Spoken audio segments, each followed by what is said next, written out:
Assalamualaikum warahmatullahi wabarakatuh. Berjumpa lagi di mata pelajaran AIJ, dimana pada pertemuan hari ini kita akan melanjutkan materi yang kemarin ya. Kalau kemarin kita udah coba mempraktekkan bagaimana implementasi load balancing pada router mikrotik menggunakan metode failover. Nah, untuk saat ini kita akan coba belajar lagi tentang algoritma load balancing ya. Algoritma load balancing. Dimana pada pembahasan hari ini kita nanti akan membahas tentang 4 algoritma load balancing yang sering dipakai ya. Yang pertama itu ada yang namanya round robin, kemudian yang kedua itu ada yang namanya ratio, yang ketiga ada fastest, dan yang keempat itu ada yang namanya least connection. Nah, kita akan bahas satu persatu apa itu round robin, ratio, fastest, dan juga least connection. Oke, yang pertama adalah round robin. Nah, algoritma round robin ini apa? Algoritma ini adalah algoritma yang paling sederhana dan banyak digunakan dalam perangkat load balancing. Nah, algoritma ini nanti dia akan membagi beban secara bergiliran dan berurutan dari satu server ke server yang lain sehingga membentuk putaran ya. Nah, di sini coba akan saya gambarkan contoh penerapannya ataupun cara kerjanya. Di sini misalkan ada dua buah server ya, ini server 1, ini server 2. Kemudian di tengah-tengahnya ini nanti akan ada load balancernya, ini LB gitu ya. Kemudian LB ini nanti dia akan meneruskan ke masing-masing server. Kemudian yang di sini nanti akan ada klien. Nah, untuk round robin sendiri untuk cara kerjanya kurang lebih seperti ini. Misalkan ini ada klien ya. Saya singkatannya di sini C1 aja, C1. Apabila C1 nanti meminta data atau melakukan permintaan ke sebuah server, maka dia akan diteruskan ke load balancernya dan akan diteruskan ke server pertama. Ini request dari C1. Kemudian datang lagi request dari C2 ya. Dia akan masuk, kemudian dari load balancernya itu nanti akan meneruskan ke server yang kedua. Jadi ini bergiliran. Datang lagi C3 masuk, melakukan permintaan, maka akan diproses di server ke-1 ya. Kembali lagi ke server 1. Kemudian C4 melakukan permintaan lagi, masuk. Jadi kurang lebih prosesnya seperti itu, bergantian ya. Ini seperti ini. Kemudian C6 masuk, klien 6 masuk, kemudian yang akan memproses itu adalah si server kedua. Kurang lebih seperti itu bagaimana penerapan dari round robin. Tapi di sini ada beberapa catatan ya, yang mungkin bisa dibilang ini adalah kekurangannya ataupun kelemahannya. Apabila tetap kondisinya round robin sementara kondisi ataupun spesifikasi servernya itu tidak sama ya, misalkan nih server 1 itu spesifikasinya lebih besar ataupun lebih baik dari server 2. Misalkan di sini saya gambarkan ini server 1, kemudian yang ini, nah ini yang kecil itu server 2. Nah, di sini ada load balancernya.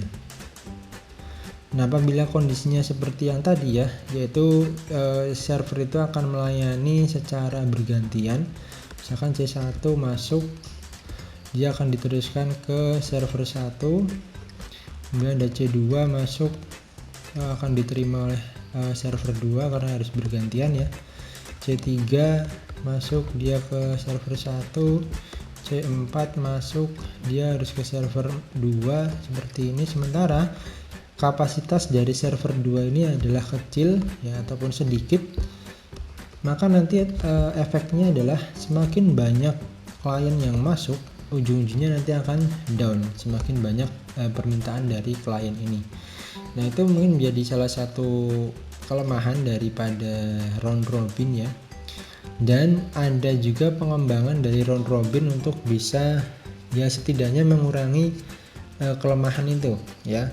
yaitu dengan menggunakan wait round robin. Namanya adalah wait, tulisannya gini kayaknya ya, wait round robin.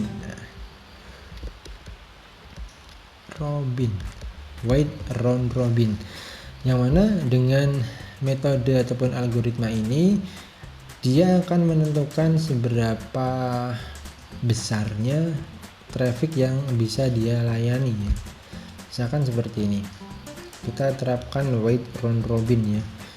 Ini ada server, ini server 1, ini server 2, dimana kemampuan server 1 ini lebih bagus daripada server 2, sehingga nanti kita bisa setting di sini dia bisa melayani misalkan weightnya 5 ya, weightnya 5, ini weightnya 1. Nah ini load balancernya di sini, kemudian dia dihubungkan seperti ini ya. Nah nanti kalau ada klien-klien yang masuk misalkan C1, C2, C3, C4, C5, C6, C7 ya, maka kalau misalkan kita menerapkan wait round robin, yang akan memproses terlebih dahulu itu adalah yang mempunyai weight lebih besar. Jadi C1, 2, 3, 4, 5 dia akan diproses di sini 1, 2, 3, 4, 5, sementara nanti yang mulai ke 6 dia akan ke sini. Nah mulai dari 7 lagi ya, lanjut ke 7 dia akan ke server 1. Ini lanjut nanti 7, 8, 9, 10, 11, dan nanti apabila ada klien ke-12 maka dia akan diarahkan ke server 2. Nah kurang lebih untuk prosesnya seperti itu, sehingga beban dari server 2 ini setidaknya bisa lebih ringan ya, karena dia akan memproses sesuai dengan weight, sesuai dengan kapasitas yang harus dia lakukan seperti itu.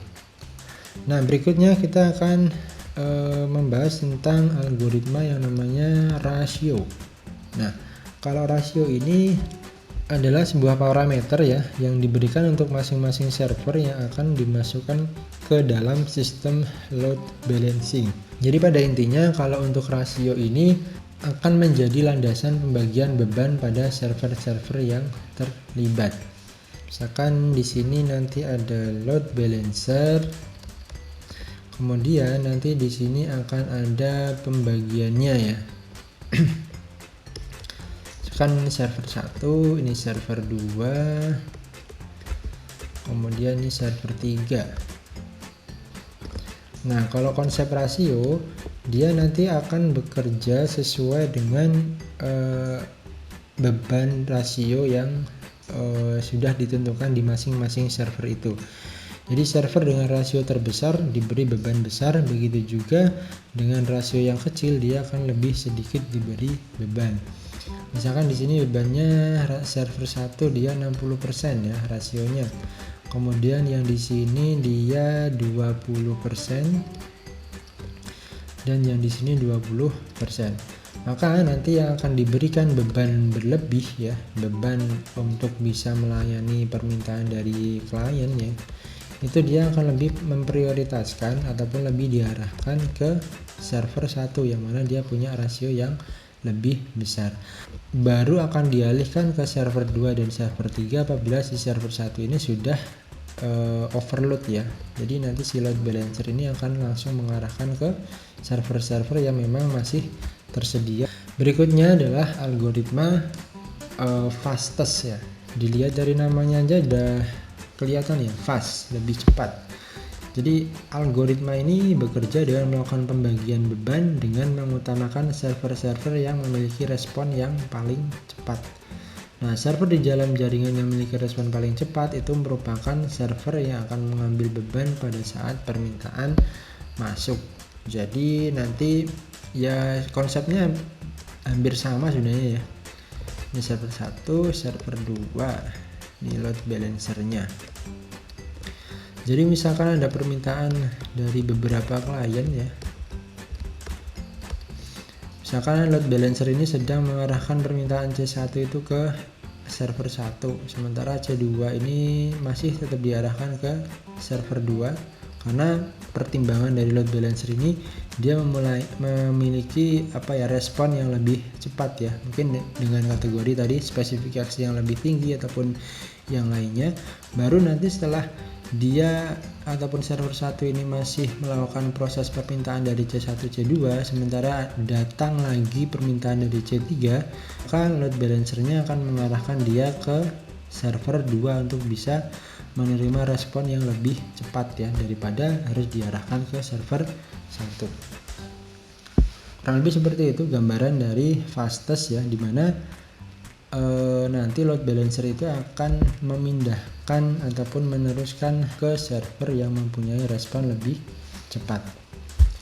Berikutnya yang terakhir adalah least connection ya. Nah, gambarannya kalau untuk least connection ini kurang lebih seperti ini. Ini load balancernya, ini server 1, ini server 2. Nah, sebelum ke gambarannya, mungkin pengertiannya dulu ya. Least connection itu dia nanti akan melakukan pembagian beban berdasarkan banyaknya koneksi yang sedang dilayani oleh sebuah server. Nah, kuncinya di sini adalah server yang memiliki pelayanan koneksi yang paling sedikit itu nanti akan diberikan beban yang berikutnya apabila ada traffic yang masuk ya. Oke, lebih jelasnya seperti ini. Ini ada C1, C2, C3, C4, C5, C6. Nah, di sini dia akan misalkan ya, C1 masuk, C2, C3, C4, C5, C6. Di sini server 1 sedang melayani permintaan dari klien 1, 2, dan 3 misalkan 1, 2, 3, kemudian 4, 5, 6 dilayani oleh server 2 misalkan 4, 5, 6. Nah, dalam proses ini C1 ini sudah tidak melakukan request lagi ya, misalkan ini sudah tidak ada, kemudian ini juga sudah tidak ada misalkan ya, kemudian datang lagi C7. Nah, dengan kondisi seperti ini server 1 kan dia hanya melayani satu permintaan ya dari klien 2, sementara si server 2 dia masih harus melayani banyak permintaan dari klien 4, 5, dan 6.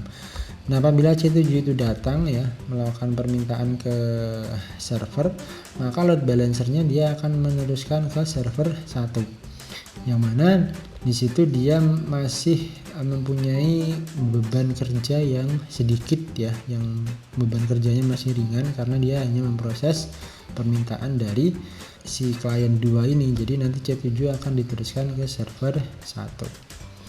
Jadi intinya least connection itu nanti akan meneruskan permintaan dari klien itu ke server yang mempunyai beban yang lebih kecil daripada server yang lainnya. Oke, jadi mungkin seperti itu ya penjelasan dari beberapa algoritma load balancing. Semoga bisa dipahami. Saya akhiri, assalamualaikum warahmatullahi wabarakatuh.